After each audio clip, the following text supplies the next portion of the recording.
નમસ્કાર મિત્રો, જ્યોતિષશાસ્ત્ર અનુસાર આ વર્ષે મહાશિવરાત્રિના ઘણા દુર્લભ સંયોગ બની રહ્યા છે. એવામાં આ 3 રાશિઓ પર શિવજીની વિશેષ કૃપા થશે.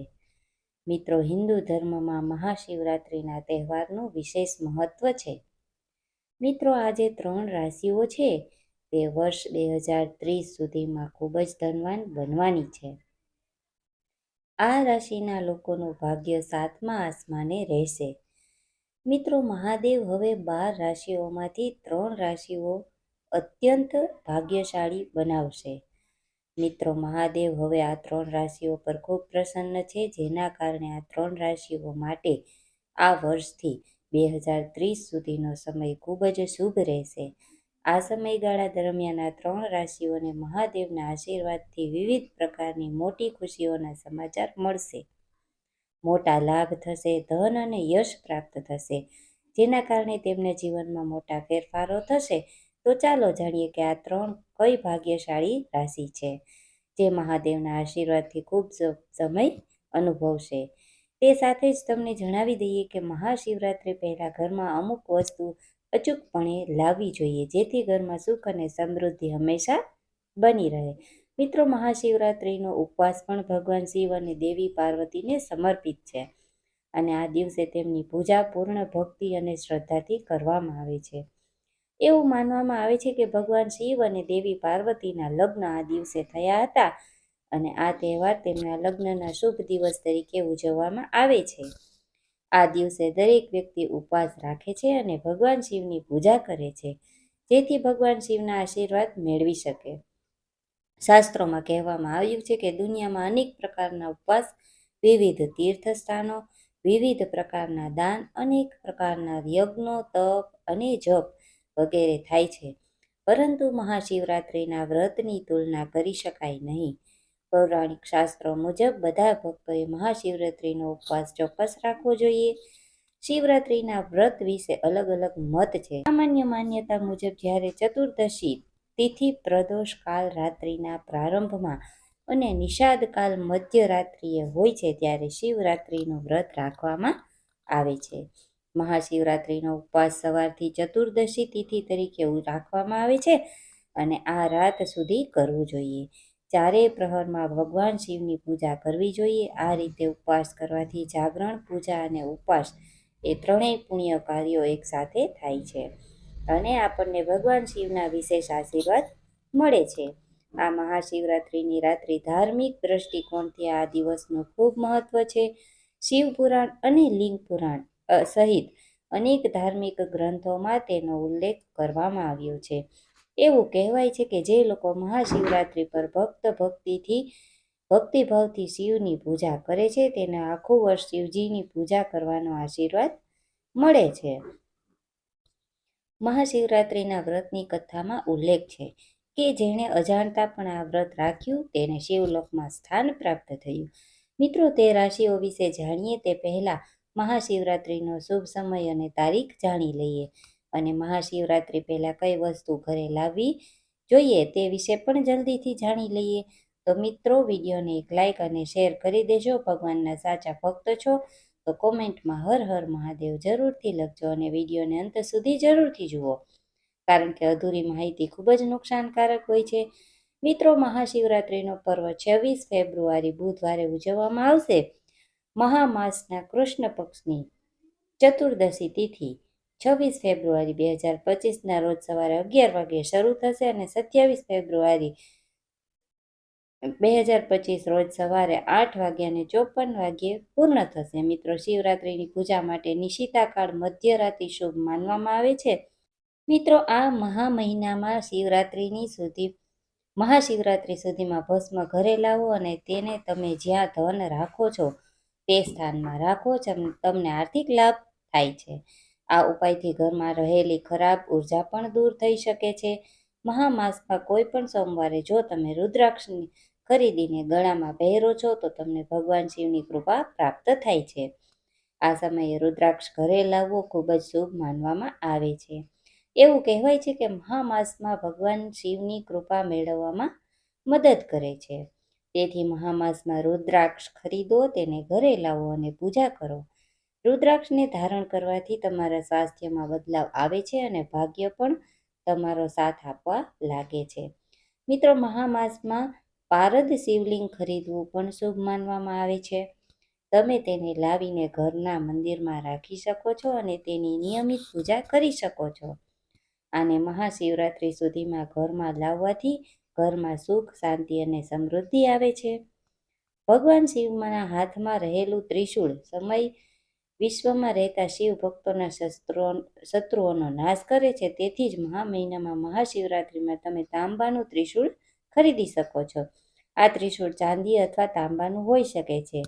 આ ત્રિશૂળને ઘરના હોલમાં સ્થાપિત કરો. આમ કરવાથી ઘરમાંથી નકારાત્મકતા દૂર થાય છે અને સુખ સમૃદ્ધિની પ્રાપ્તિ થાય છે. અને ત્રિશૂળ તમારા પરિવારોને દુષ્ટ શક્તિથી બચાવવામાં અસરકારક સાબિત થશે. જો તમે નકારાત્મક વિચારોથી ઘેરાયેલા હો, પરિવારમાં ઝઘડાઓ ચાલી રહ્યા હોય, પૈસામાં મુશ્કેલી આવી રહી હોય, તો પણ સોમવારના દિવસે મહાશિવરાત્રિ પહેલા ઘરે ડમરું લાવો. મહામાસમાં ભગવાન શિવના આ વાદ્યને ઘરે લાવવાથી જીવનમાંથી દરેક પ્રકારની નકારાત્મકતા દૂર થઈ જાય છે. જો કે આ માસ દરમિયાન તેને ઘરે રાખ્યા પછી તમારે તેને કોઈ બાળકને ગિફ્ટ કરવું જોઈએ. આવું કરવાથી ભગવાન શિવ તમારી દરેક મનોકામના પૂર્ણ કરે છે. જો તમે કાલસર્પ દોષથી પીડિત હો અથવા તમારું કામ બગડી જાય તો આ માસના સોમવારના દિવસે તમારે ઘરમાં ચાંદીના સાપની જોડી લાવવી જોઈએ. આ પછી તમારે મહામાસમાં નાગની પૂજા કરવી જોઈએ અને મહાશિવરાત્રિના દિવસે તેને શિવ મંદિરમાં રાખવા જોઈએ. આમ કરવાથી તમને ભગવાન શિવના આશીર્વાદ મળે છે અને તમારા દરેક કામ પૂર્ણ થવા લાગે છે. મહામાસના કોઈ પણ સોમવારે શિવલિંગનો જલાભિષેક કરવા માટે તમારે તાંબા, પિત્તળ કે ચાંદીનું વાસણ ખરીદવું જોઈએ. મહામાસના દરેક સોમવારે તમારે આ પાત્રથી શિવલિંગનો જલાભિષેક કરવો જોઈએ. આમ કરવાથી તમને આર્થિક પ્રગતિ થાય છે. મિત્રો, ભગવાન શિવને નંદી ખૂબ જ પ્રિય છે. આવી સ્થિતિમાં જો તમે મહામાસમાં ચાંદીથી બનેલી નંદીની મૂર્તિ તમારા ઘરમાં લાવશો તો તમને ઘણી સમસ્યાઓમાંથી રાહત મળી શકે છે. મિત્રો, તેમજ શાસ્ત્રોમાં આ મહિનામાં કેટલીક વસ્તુઓ ખરીદવાની મનાઈ પણ છે. તે વસ્તુઓ ભૂલથી પણ ન ખરીદવી જોઈએ. આ વસ્તુઓ ખરીદવાથી શિવજી ક્રોધિત થઈ જશે. તો ચાલો જાણીએ કઈ છે આ વસ્તુઓ. સાથે જ તે 3 રાશિઓ વિશે પણ જાણીએ. મિત્રો, આ મહિનામાં ભૂલથી પણ લોખંડનો સામાન ન ખરીદવો જોઈએ. જો તમે આ મહિનામાં લોખંડનો સામાન ખરીદો છો અને તેને ઘરે લાવો છો તો તમારે ખૂબ જ અશુભ પરિણામોમાંથી પસાર થવું પડશે. ધાર્મિક શાસ્ત્રો અનુસાર આ મહિનામાં ચામડા સંબંધિત પણ વસ્તુઓ લેવાનું ટાળો. આ મહિનામાં ચામડાની વસ્તુઓ ખરીદવાથી જીવનમાં મુશ્કેલીઓ આવે છે. આ માસમાં ચામડા ઉપરાંત કાતર, છરી જેવી ધારદાર વસ્તુઓની ખરીદી ન કરવી જોઈએ. આ સાથે આ મહિનામાં ઇલેક્ટ્રોનિક વસ્તુઓ ખરીદવાનું પણ ટાળવું જોઈએ. મિત્રો, આ પવિત્ર મહિનામાં માંસ, મદિરાને બિલકુલ પણ ન ખરીદવા જોઈએ. જો તમને તેનું વ્યસન હોય તો પણ 1 મહિના દરમિયાન તેનું સેવન બિલકુલ પણ ન કરવું જોઈએ. મિત્રો, હવે જાણીએ તે 3 ભાગ્યશાળી રાશિઓ કઈ છે જે મહાદેવના આશીર્વાદથી ખૂબ જ પ્રભાવિત થશે. મિત્રો, મહાશિવરાત્રિનો આ મહાન તહેવાર દેવોના દેવ મહાદેવને સમર્પિત છે. આ વર્ષે મહાશિવરાત્રિને ખૂબ જ ખાસ માનવામાં આવી રહી છે કારણ કે જ્યોતિષીઓના મતે આ વર્ષે શ્રવણ નક્ષત્ર મહાશિવરાત્રિના દિવસે હશે, જે સાંજે 5:08 સુધી ચાલશે. આ ઉપરાંત પરિઘ યોગ પણ બની રહ્યો છે, જેના કારણે આ દિવસે થતી પૂજા ખૂબ શુભ માનવામાં આવી છે. એવું માનવામાં આવે છે કે આ યુગમાં શિવ પાર્વતીની પૂજા કરવાથી ભાગ્ય પ્રાપ્ત થાય છે અને જીવનના દુઃખ દૂર થાય છે. તે સમયે આ વર્ષની મહાશિવરાત્રિ કેટલીક રાશિઓ માટે ખૂબ જ ખાસ રહેવાની છે. ભોલેનાથ આ રાશિઓ પર પોતાનો આશીર્વાદ વરસાવશે. તો ચાલો જાણીએ આ રાશિઓ વિશે. નંબર 1. મિત્રો, મહાશિવરાત્રિ હિન્દુ ધર્મમાં એક પાવન તહેવાર છે જે મહાદેવને સમર્પિત છે. આ વર્ષે દુર્લભ ગ્રહ સંયોગના કારણે કર્ક રાશિના જાતકો માટે શિવજીની વિશેષ કૃપા થવાની છે. આ રાશિના લોકો માટે આ તહેવાર સફળતા, સુખદાયક પરિવર્તન અને નવી શરૂઆત લાવશે. શિવજીના આશીર્વાદથી કર્ક રાશિના જાતકો જીવનમાં શાંતિ, સમૃદ્ધિ અને તણાવમુક્ત અવસ્થામાં આવશે. આ વર્ષે મહાશિવરાત્રિ કર્ક રાશિના લોકો ખાસ કરીને આશીર્વાદમય સાબિત થશે, કારણ કે આ સમય નવી ક્ષમતાઓ અને વૃદ્ધિ માટે અનુકૂળ છે. આ રાશિના જાતકો માટે આર્થિક સમસ્યાઓનું સમાધાન થશે અને નોકરી તથા વ્યવસાયમાં નવી તકો ઊભી થશે. કુટુંબમાં સદ્ભાવના અને સમજૂતી વધશે. શિવજીની પૂજાથી જીવનમાં ચાલી રહેલી તમામ સમસ્યાઓ દૂર થશે અને મનમાં નવી શક્તિ અને આત્મવિશ્વાસ જન્મશે. કર્ક રાશિના જાતકો આ દિવસે શિવલિંગ પર દૂધ, ઘી, મધ અને બેલપાન ચડાવવા માટે ઓમ નમઃ શિવાયના મંત્રનો જાપ કરવો જોઈએ. આ ઉપાય તેમને આ તમામ પ્રકારના વિઘ્નો દૂર કરવામાં મદદ થશે અને તેમના સફળતા દરવાજા ખોલશે. શિવજીની કૃપાથી શારીરિક અને માનસિક આરોગ્યમાં સુધારો થશે. ખાસ કરીને જેમણે પોતાના જીવનમાં લાંબા સમયથી કોઈ વિશેષ સફળતા પ્રાપ્ત ન કરી હોય તેવા જાતકો માટે આ મહાશિવરાત્રિ મનોકામના પૂરી કરનારી થઈ. આ રીતે કર્ક રાશિના લોકો આ એક નવા અધ્યાયની શરૂઆત કરશે, જ્યાં શિવજીના આશીર્વાદથી તેઓ જીવનમાં સકારાત્મક ઉર્જાનો અનુભવ કરશે અને તેમના જીવનમાં આશ્ચર્યજનક સફળતા પ્રાપ્ત થશે. નંબર 2, મિથુન રાશિ. મિથુન રાશિના લોકો પર ભગવાન શિવનો આશીર્વાદ રહેશે. તમને તમારા કરિયરમાં પ્રગતિ માટે સારી કરી શકો છો મળશે. જો તમે વ્યવસાય કરી રહ્યા છો તો કોઈ મોટી ડીલ ફાઇનલ થઈ શકે છે, જે ભવિષ્યમાં સારા ફાયદા આપશે. લાંબા સમયથી અટકેલું કામ પૂર્ણ થવાનું છે. આ દિવસે શિવલિંગ પર કાળા તલ ચડાવવાથી ઈચ્છિત લાભ મળી શકે છે. મહાશિવરાત્રિ હિન્દુ ધર્મમાં એક અત્યંત મહત્વપૂર્ણ તહેવાર છે, જે ભક્તિ, શ્રદ્ધા અને શાંતિનો પાવન પ્રતીક છે. આ વર્ષે મહાશિવરાત્રિના દુર્લભ ગ્રહ સંયોગના કારણે મિથુન રાશિના જાતકો માટે ખાસ ફળદાયી અને આશીર્વાદમય સમય બની શકે છે. શિવજીના આ સમયે મિથુન રાશિના લોકો માટે જીવનમાં નવી શક્તિના અવસર અને નવા માર્ગો દર્શાવશે. શિવજીની કૃપાથી મિથુન રાશિના જાતકો માટે આ સમય સફળતા અને પ્રગતિનો સમય સાબિત થશે. મિથુન રાશિના લોકો પણ જે કાર્યોમાં પડકારોનો સામનો કરી રહ્યા છે તે દરેક પ્રશ્નોનું સમાધાન થવાનું છે. આ તહેવારે મિથુન રાશિના જાતકોને પોતાના જીવનમાં નકારાત્મકતાને દૂર કરી આગળ વધવાની નવી તાકાત મળશે. આ રાશિના જાતકો માટે આર્થિક સ્થિરતા પ્રાપ્ત કરવા માટે આ સમય ખૂબ ફળદાયી સાબિત થઈ શકે છે. શિવજીના આશીર્વાદથી નવા વ્યાવસાયિક અવસરો ઊભા થશે અને નોકરીમાં પ્રગતિના દરવાજા ખુલશે. આ વર્ષ મહાશિવરાત્રિ પર મિથુન રાશિના જાતકો વિશેષ ઉપાય કરવો ખૂબ ફાયદાકારક થશે. તેઓએ શિવલિંગ પર ઘી અને મધ અર્પણ કરવું જોઈએ અને ઓમ નમઃ શિવાય મંત્રનો જાપ કરવો જોઈએ. આ ઉપાય તેમને મનોકામના પૂર્તિ અને જીવનમાં શાંતિ પ્રદાન કરશે. તેમજ આ રાશિના જાતકો માટે આ સમય પ્રેમ, જીવન અને સંબંધોમાં સુખદ પળો લાવશે. શિવજીની કૃપાથી જૂના વિવાદો સમાપ્ત થશે અને માનસિક શાંતિનો અનુભવ થશે.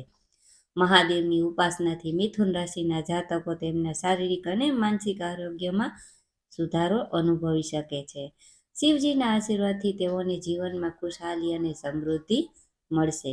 મહાશિવરાત્રિ પર શિવજીનો અભિષેક કરવાથી તેમજ તેમના પ્રિય મંત્રોના જાપથી મિથુન રાશિના લોકો તેમના જીવનમાં મોટો પોઝિટિવ ફેરફાર લાવી શકશે. નંબર 3, સિંહ રાશિ.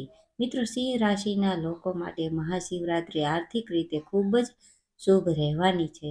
તમને પૈસા કમાવાની નવી તકો મળશે અને તમને દેવામાંથી મુક્તિ મળશે અને તમારું બેંક બેલેન્સ વધશે.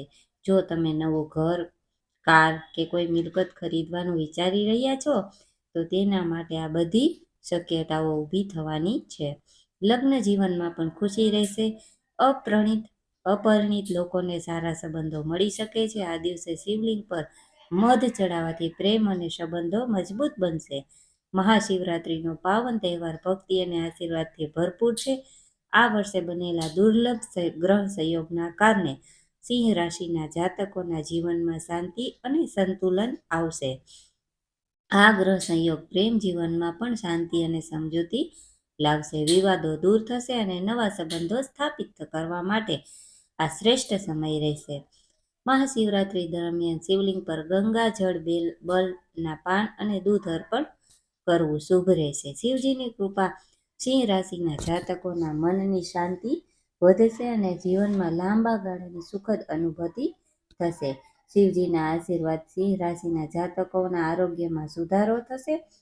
રોગો અને તણાવમાંથી મુક્તિ મળવાની પૂરી શક્યતા છે. આ દિવસે સકારાત્મક કાર્ય કરવાથી જીવનમાં પોઝિટિવ ઉર્જા લાવી શકશે. મહાદેવના આશીર્વાદથી આ રાશિના લોકો માટે આ શિવરાત્રિ સુખદ પળો લાવનારી સાબિત થશે. નંબર 4, મેષ રાશિ. મેષ રાશિના લોકો માટે મહાશિવરાત્રિ ખૂબ જ શુભ રહેશે. આ સમયગાળા દરમિયાન નોકરીમાં પ્રમોશન મળવાની શક્યતા છે. જો તમે વ્યવસાય કરો છો તો તમને એક નવી તક મળી શકે છે, જે સારા પૈસા લાવશે. તમને તમારી મહેનતનું સંપૂર્ણ પરિણામ મળશે. નાણાકીય સ્થિતિ મજબૂત રહેશે. આ દિવસે શિવલિંગ પર પાણી અને બીલીપત્ર ચડાવવાથી સફળતાની શક્યતા વધી શકે છે. મહાશિવરાત્રિ હિન્દુ ધર્મમાં એક પવિત્ર તહેવાર છે, જે શિવ ભક્તિઓ માટે ખૂબ મહત્વનો છે. આ પાવન અવસરે શિવજીની આરાધના કરવાથી ભક્તો પર તેમનો વિશેષ આશીર્વાદ વરસે છે. આ વર્ષે મહાશિવરાત્રિનો દુર્લભ સંયોગમાં મેષ રાશિના જાતકો પર શિવજીની વિશેષ કૃપા થશે. મેષ રાશિ માટે આ તહેવાર ખાસ હોઈ શકે છે, કારણ કે તે નવા અવસરોથી ભરપૂર રહેશે. શિવજીની કૃપાથી આ રાશિના જાતકોના જીવનમાં ખાસ બદલાવ આવશે. શિવજીના આશીર્વાદથી કારકિર્દી અને આર્થિક સ્તરે મોટો વધારો થવાની શક્યતા છે. તે ઉપરાંત આ રાશિના લોકો તેમના જીવનમાં ચાલતી સમસ્યાઓનું સમાધાન ઝડપી રીતે કરી શકશે. મહાદેવના આશીર્વાદની વાતથી મહત્વપૂર્ણ નિર્ણયોમાં સફળતા મળવાની સંભાવના છે અને અણધાર્યા માર્ગોથી નવા અવસરો મળવાની શક્યતા વધી શકે છે. મેષ રાશિના જાતકો માટે આ મહાશિવરાત્રિ વિશેષ ભક્તિ અને આરાધનાનું મહત્વ ધરાવે છે. જો તેઓ આ દિવસે શિવજીને બેલના પાન, ગંગાજળ અને વેલની પુષ્પાંજલિ અર્પણ કરે છે, તો શિવજી તેની તમામ મનોકામનાઓ પૂર્ણ કરી શકે છે. આ સાથે જો તેઓ ઓમ નમઃ શિવાય મંત્રનો જાપ કરે છે, તો તેને તણાવમુક્ત જીવનનો અનુભવ થશે. આ વર્ષ તેઓ માટે નવા પ્રોજેક્ટ શરૂ કરવા માટે શ્રેષ્ઠ રહેશે અને બિઝનેસ અને તેમજ નોકરીના ક્ષેત્રમાં પ્રગતિ થશે. તેઓએ આ મહાશિવરાત્રિ પર શુભ કાર્યોમાં ભાગ લેવું જોઈએ, કારણ કે આ કાર્ય જીવનમાં પોઝિટિવ એનર્જી લાવશે. શિવજીની કૃપાથી મેષ રાશિના જાતકો માટે આ સમય શારીરિક અને માનસિક સુખ શાંતિ લાવશે. મિત્રો, વિડીયોને એક લાઇક અને શેર જરૂરથી કરજો. કોમેન્ટમાં હર હર મહાદેવ જરૂરથી લખજો. ચેનલને સબસ્ક્રાઈબ કરજો.